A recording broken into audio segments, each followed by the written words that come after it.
मित्रों नमस्कार। आप सभी को दिल से स्वागत है। मित्रों, आपकी नजर में इस दुनिया में सबसे बड़ा पापी कौन हो सकता है, पुरुष या स्त्री? अगर आपको यह नहीं पता है तो इस कहानी को पूरा जरूर सुनिए। इसके बाद में आपको पता चल जाएगा कि इस दुनिया में सबसे बड़ा पापी कौन है। मेरे प्यारे दर्शकों, एक भोगवती नाम की नगरी थी। उसमें राजा अंतरसेन राज करते थे। उनके पास चिंतामणि नामक एक पालतू तोता था। एक दिन राजा ने उससे पूछा, हमारा विवाह किसके साथ होगा?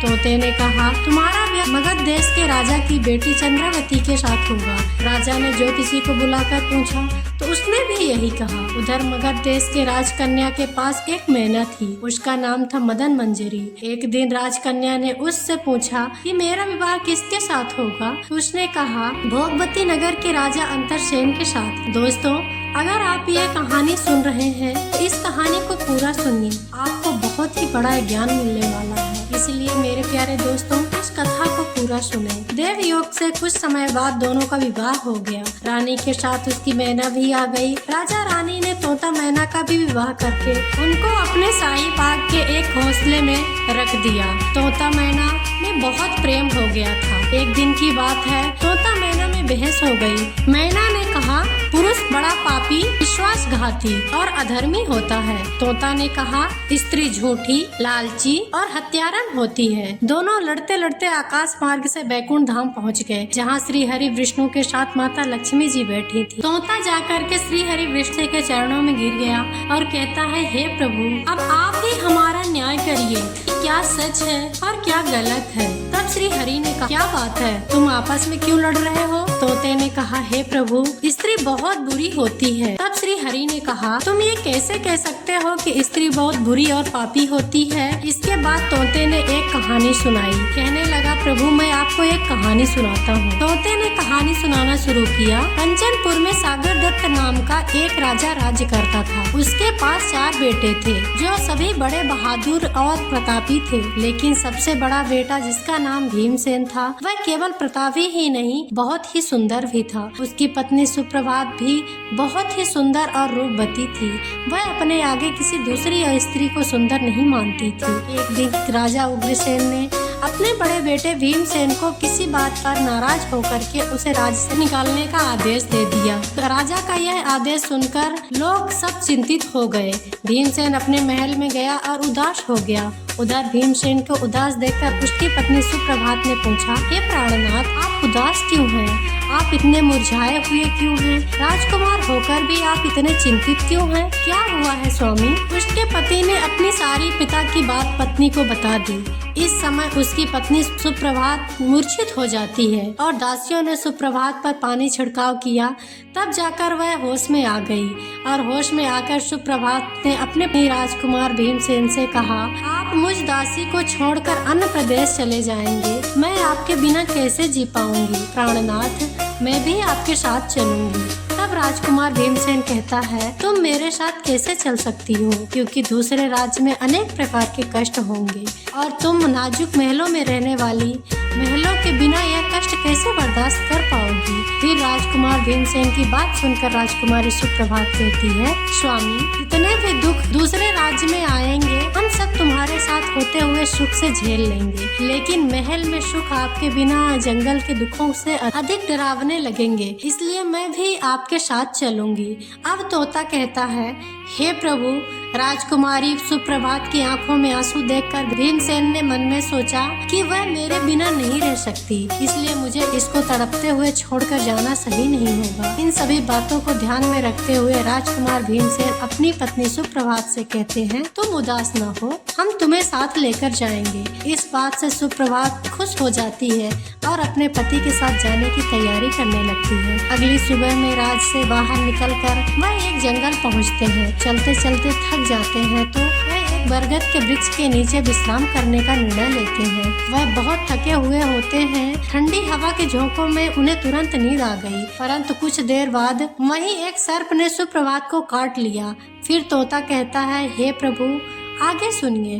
सांप के डसने से ही राजकुमारी तड़पने लगी। भीमसेन की आंख खुल गई और राजकुमारी को तड़पता हुआ देखकर वह सांप को जाता हुआ देखकर भीमसेन भीमसेन बेचैन हो गया और फिर कुछ देर बाद राजकुमारी की मौत हो गई। इस प्रकार मृतक राजकुमारी को देखकर भीमसेन ऊंचे स्वर में रोने लगा। फिर भीमसेन ने मन में सोचा, अब जब जीवन संगिनी ही मर गई है तो मैं जीकर क्या करूँगा, मैं भी इसी जंगल में अपने प्राण त्याग के देता हूँ। ऐसा मन में सोचकर वह सुप्रभात के पास से उठता है और जंगल से लकड़ियाँ इकट्ठा करने लगता है और रो रो कर कहता है कि मैं भी सुप्रभात की चिता में जलकर मर जाऊंगा। लेकिन तभी उस समय स्वर्ग से एक देवदूत आता है और भीमसेन को रोते हुए देखकर उसके मन में दया आती है। वह राजकुमार भीमसेन के पास जाता है और पूछता है, तुम क्यों रो रहे हो? तो आखिरकार तुम्हारे रोने का कारण क्या है? दुखी राजकुमार भीमसेन ने देवदूत से कहता है, मेरे पास अब दुख कहने के लिए हिम्मत नहीं है। मैं चाहता हूँ किसी समय यह धरती फट जाए और मैं उसमें समा जाऊँ। फिर देवदूत ने उससे कहा, तुम मुझे अपनी हाल बताओ,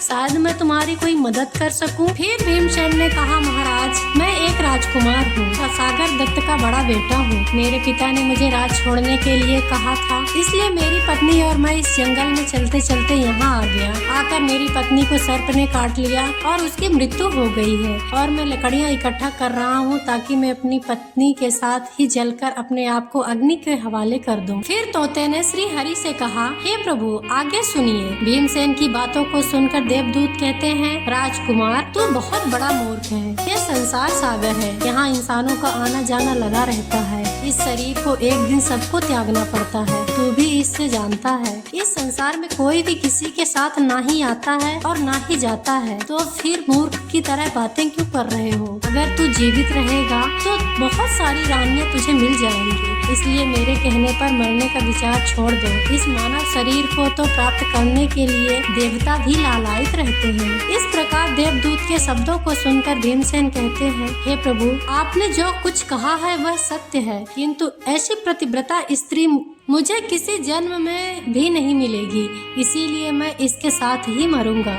भीमसेन के विचार सुनकर देवदूत इतना जान लिया था कि यह अपनी पत्नी के बिना नहीं रह सकता। तब देवदूत ने भीमसेन से कहा, राजकुमार तेरी पत्नी को जीवित करने के लिए केवल एक ही उपाय है। अगर तुम मेरी बात को ध्यान से सुनो तो यदि तुम इस उपाय को कर सकते हो तो तेरी पत्नी जीवित हो जाएगी। फिर इंसान ने कहा, महाराज आप जो कुछ भी कहेंगे वह सब मैं करने के लिए तैयार हूँ, केवल मेरी पत्नी को जीवित कर देना। तब देवदूत ने कहा, तुम्हारी पत्नी की आयु सिर्फ 30 वर्ष थी जो उसने बिता दिए हैं। उसके बदले में तुम्हारी उम्र 80 वर्ष की है, जिसमें 40 वर्ष बीत चुके हैं और 40 वर्ष अभी जीवित रहने के बाकी हैं। तो 40 वर्ष में यानी आप अभी 40 वर्ष आपको अवसर दिया जाएगा। तुम अपने जीवन का आधा हिस्सा अपने पत्नी को समर्पण कर दो तो तुम दोनों की आयु समान हो जाएगी। अगर तुम ऐसा मान लो तो राजकुमारी जल्द ही ठीक हो जाएगी।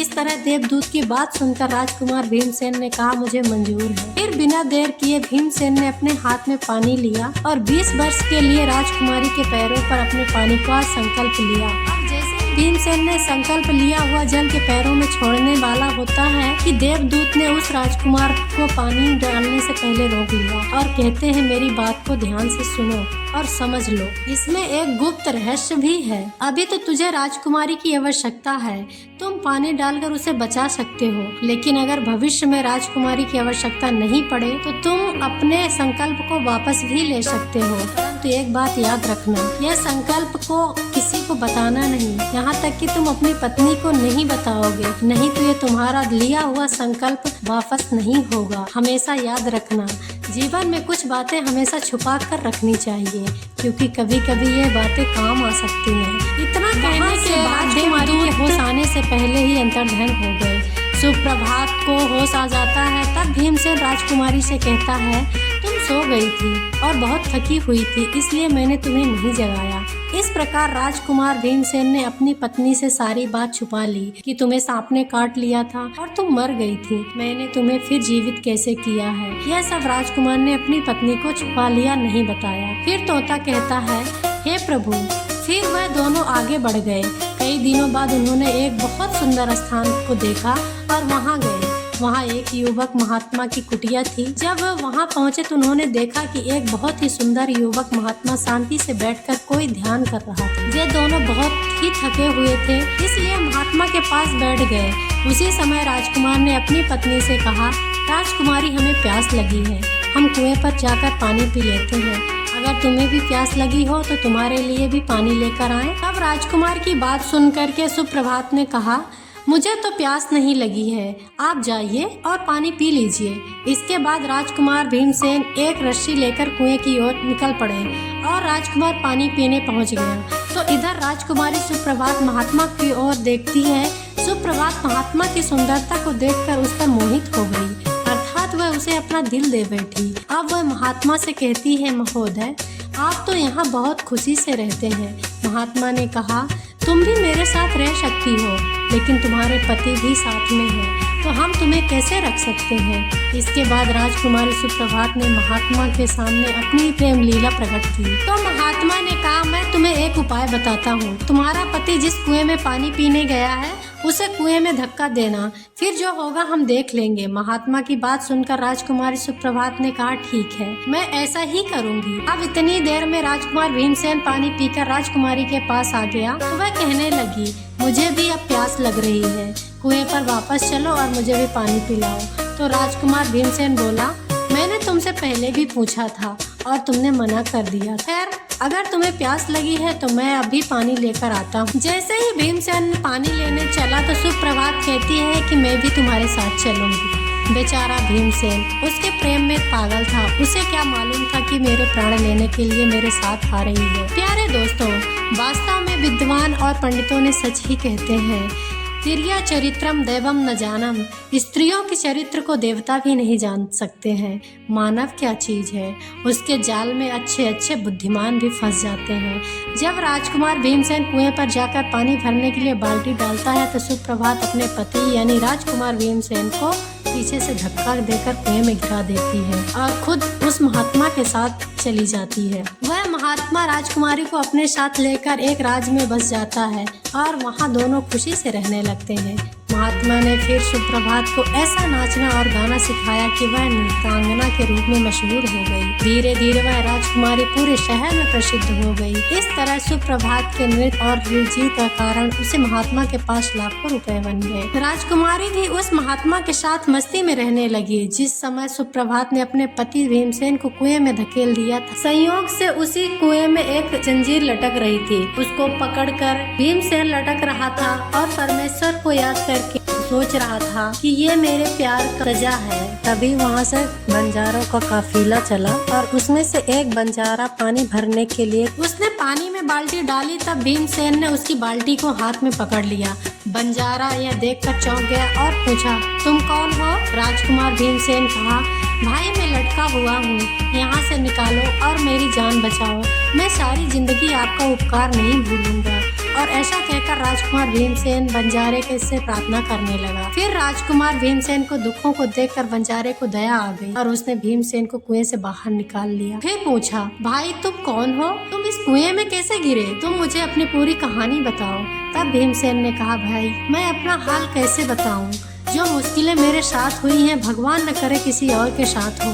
फिर भीमसेन ने कहा, यदि तुम जानना ही चाहते हो तो मैं आपको अपनी कहानी सुनाता हूँ। मैं एक राजकुमार हूँ। मेरे पिता ने मुझे राज से निकाल दिया, इसलिए मैं अपनी पत्नी के साथ एक जंगल में पहुँच गया। मेरी पत्नी और मैं एक दूसरे से बहुत प्रेम करते थे। जंगल में एक सांप ने मेरी पत्नी को काट लिया, जिससे उसकी मृत्यु हो गई। जब मैं अपनी पत्नी के साथ मरने जा रहा था तब एक देवदूत ने मुझ पर दया की और मेरी आयु से 20 वर्ष मेरी पत्नी को देने के बाद उसके पुनर्जीवित कर दिया। फिर हम दोनों जंगल से आगे बढ़ गए। कुछ दिन बाद हम एक स्थान पर पहुँचे जहाँ एक महात्मा का डेरा था। हम दोनों वहीं रुके थे। हमें प्यास लगी तो मैं पानी पीने कुएं में आ गया तो मेरी पत्नी मुझे धक्का दे दी और मैं कुएं में लटक। कुछ समय बाद आप यहाँ पहुँच गए। फिर धीरे धीरे समय बीतता गया। राजकुमार भीमसेन एक गाँव में रहने लगा।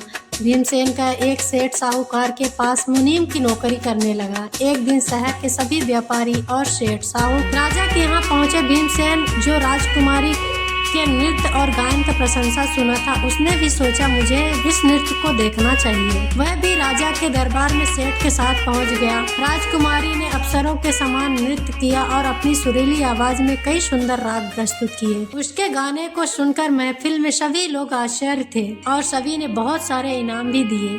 साथ ही राजा से लेकर प्रजा तक सभी ने उसकी प्रशंसा की। राजकुमार भीमसेन ने भी अपने हाथ की अंगूठी निकाली जिसपे हीरा जड़ा हुआ था और उसने अंगूठी को सुप्रभात को भेंट कर दिया। जिसके बाद सुप्रभात ने अंगूठी को पहचान ली और मन ही मन में सोचने लगी, यह तो बहुत बड़ा आश्चर्य हो गया।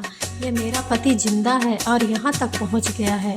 अब यह मुझे नहीं छोड़ेगा, इसलिए मुझे कुछ करना होगा जिससे वह मर जाए। उसने मन में सोचा, अब मैं यहाँ के राजा को एक ऐसा सुरीला और नृत्य प्रस्तुत करूंगी जिससे वह खुश होकर मुझे कुछ मांगने के लिए बोलेंगे, तब मैं राजा के आदेश से उसे मरवा दूंगी। इसके बाद राजकुमारी सुप्रभात ने एक सुरीला गाना और नृत्य प्रस्तुत की।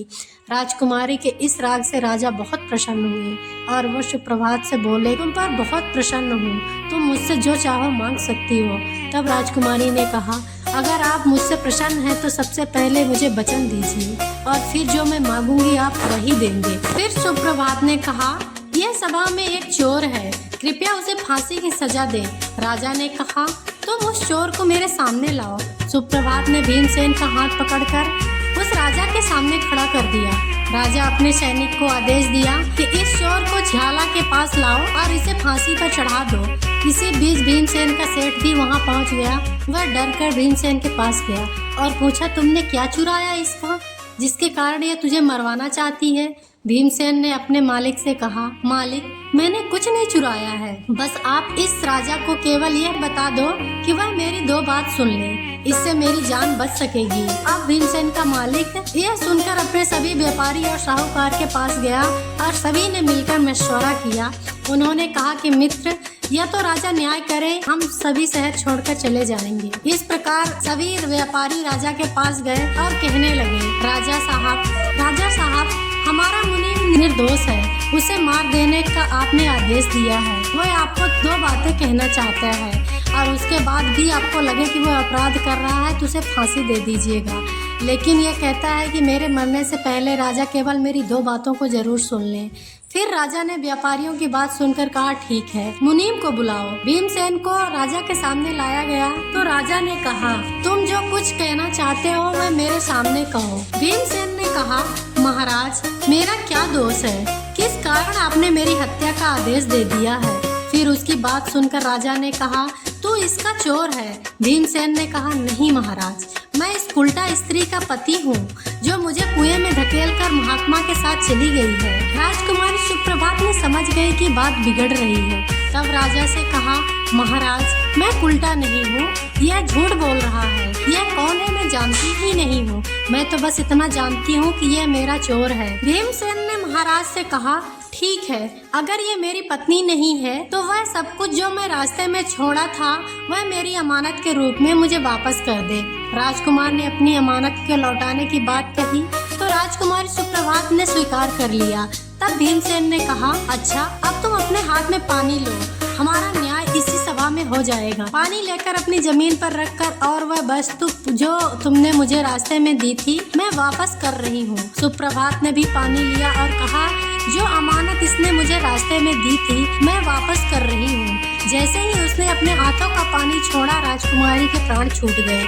यह दृश्य वहाँ के लोग सब देखकर हैरान रह गए। राजा ने चिंतित होकर भीमसेन से कहा, यह क्या हो रहा है, क्या हो गया था, सच्चाई बताओ मुझे। राजकुमार भीमसेन ने अपनी कहानी शुरू से लेकर के जीवन की सारी घटनाओं को खुलकर बताते हुए कहा। उनके देश निकाले जाने से लेकर के वह सभी घटनाओं को सुनाया। तब राजा ने सब कुछ सुनकर भीमसेन को अपने गले लगा लिया। फिर अपनी बेटी की शादी भीमसेन के साथ कर। इसके बाद श्री हरि विष्णु ने मैना से कहा, अब तुम बताओ कि पुरुष क्यों बुरे होते हैं। इस पर मैना ने कहा, हे प्रभु, मैं भी आपको एक कहानी सुनाना चाहती हूँ। कहानी इस प्रकार है, आइए जानते हैं मैना की कहानी। तो मैना कहानी सुनाने लगती है। एक सेठ रहता है, उसके श्री दत्त नाम का एक लड़का था। वहाँ से कुछ दूर पर एक और नगर था, श्री विजयपुर, जिसमें सोमदत्त नाम का सेठ रहता था।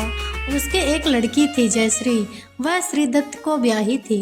ब्याह के बाद श्री दत्त व्यापार करने परदेश चला गया। इलापुर नगर में महाधन नाम का एक सेठ रहा करता था। विवाह के बहुत दिनों बाद उनके घर में एक लड़का पैदा हुआ। उसका बड़े अच्छे से लालन पालन किया था। लड़का बड़ा होकर जुआ खेलने लगा। इस बीच सेठ मर गया।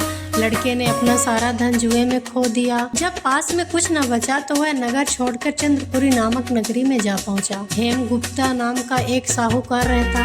उसके पास जाकर उसने अपने पिता का परिचय दिया और कहा कि मैं जहाज लेकर सौदागरी करने गया था। माल बेचा, धन कमाया, लेकिन लौटते में समुद्र में ऐसा तूफान आया कि जहाज डूब गया और मैं जैसे तैसे बचकर यहाँ आ गया। उस सेठ के एक लड़की थी, रत्नावती। सेठ को बड़ी खुशी हुई कि घर बैठे इतना अच्छा लड़का मिल गया है। उसने उस लड़के को अपने घर में रख लिया और कुछ दिन बाद उससे अपनी लड़की का विवाह कर दिया। दोनों वहीं रहने लगे। अंत में एक दिन वहाँ से विदा हुए। सेठ ने बहुत सा धन दिया और एक दासी के साथ उसको भेज दिया। रास्ते में एक जंगल पड़ता था। वहाँ आकर लड़के ने स्त्री से कहा, यहाँ बहुत डर है, तुम अपने गहने उतारकर मेरी कमर में बांध दो। लड़की ने ऐसा ही किया। लड़के ने कहारों को धन देकर डोले को वापस कर दिया और दासी को मारकर कुएं में डाल दिया। फिर स्त्री को भी मारकर कुएं में फेंककर आगे बढ़ गया। स्त्री रोने लगी। एक मुसाफिर उधर जा रहा था। जंगल में रोने की आवाज सुनकर वह वहां आया। कुएं से निकले उस स्त्री को निकालकर उसे घर पहुंचा दिया। स्त्री ने घर जाकर अपने माँ बाप से कह दिया कि रास्ते में चोरों ने हमारे गहने छीन लिए, मारकर कुएं में फेंक दिया था और मुझे भी कुएं में धकेल कर भाग गए। बाप ने उसे ढाढ़स बंधाया और कहा कि तू चिंता मत कर, तेरा स्वामी जीवित होगा और किसी दिन आ जाएगा। उधर वह लड़का जेवर लेकर शहर पहुंचा। उसे तो जुए की लत लगी थी। वह सारे गहने जुए में हार गया। उसकी बुरी हालत हुई तो वह वहां से बहाना बना करके फिर अपने ससुराल चला गया। वहां पहुंचते ही सबसे पहले उसकी स्त्री मिली। वह बड़ी खुश हुई। उसने अपने पति से कहा, आप कोई चिंता न करें, मैंने यहाँ आकर दूसरों की बात कही है। जो कहा था वह उसने सब बता दिया। सेठ अपने जमाई से मिलकर बहुत प्रसन्न हुआ और उन्होंने उसे बड़े अच्छी तरह से घर पर रखा। कुछ दिन बाद एक रोज जब वह लड़की गहने पहनकर सो रही थी, उसने चुपचाप छुरी से उसका गला काट कर मार दिया। उसके गहने लेकर चंपक हो गया। मैना बोली, महाराज यह सब मैंने अपनी आंखों से देखा है। ऐसा पापी होता है पुरुष। भगवान श्री हरि ने दोनों की कहानी सुनकर कहा, ठीक है और मैं तुम्हारी कहानी को ध्यान से सुना हूँ। अब मैं तुम्हारा न्याय करता हूँ। सच में इस संसार में स्त्री और पुरुष के बीच ज्यादा पापी या विश्वासघाती कौन होता है, यह मेरे लिए स्पष्ट करना कोई संशय नहीं है। लेकिन यह सत्य है कि इंसान की सोच उसके स्तर से नीचे गिरा सकती है और वही पापी और विश्वासघाती बनाती है। चाहे स्त्री हो या पुरुष हो, इंसान को किसी भी प्रकार का पाप करने से पहले यह सोचना चाहिए क्या वह सही कर रहा है या गलत कर रहा है।